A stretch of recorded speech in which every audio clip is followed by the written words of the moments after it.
Hi, I'm Dr. Greg, and welcome back to Part 5, How to Become a Dentist. And this episode we'll talk about taking the DAT test. As you know, it's a very important test. It is one that can set you apart from another candidate that's applying. You need to get a high score on this test.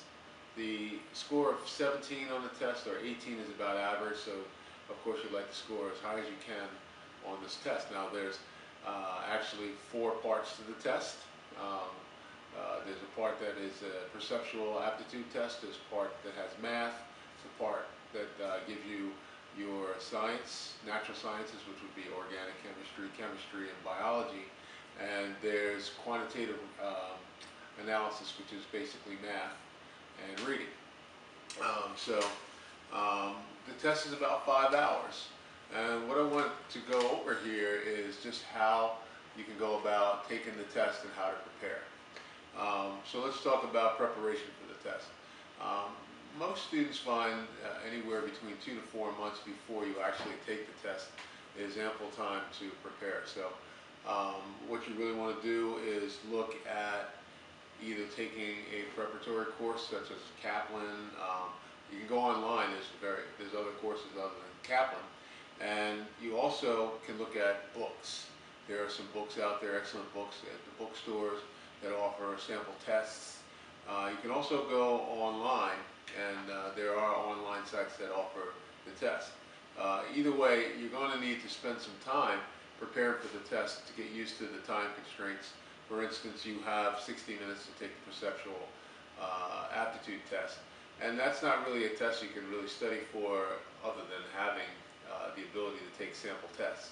So I recommend you go out and try to find some tools and some practice exams to go over that part of the exam. Now, let's talk a little bit about what you need to do to be eligible to take the test.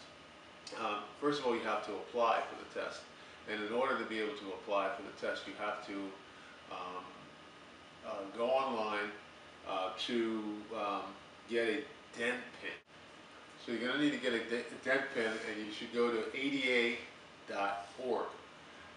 where you can ask for a dent pin, and you're going to need that dent pin to actually apply for the test. And then after you apply for the test, you will get a notification saying that you're eligible to take the test. And then go back to ada.org, and you will actually schedule the exam through the Prometric Testing Center. Now, the Prometric Testing Center will actually show you what's available and when the tests are offered, and then you can apply, and they will allow you to take the test. So you want to schedule the test, and again, you like to do this in advance, making sure that you are actually prepared to take the test. You can't take the test more than once, and we said earlier that we recommend that you take the test maybe a year before the year that you're applying for dental school. So for instance, if you wanted to get into dental school for the 2013 academic year, you should have taken the test by now. This way you have enough time to check out your scores. It takes about 3 or 4 weeks to get your scores, and then you can retake the test if you need to. All right, but this is a very important test, so I recommend that you do the best you can to prepare, and you will get into dental school with a good score.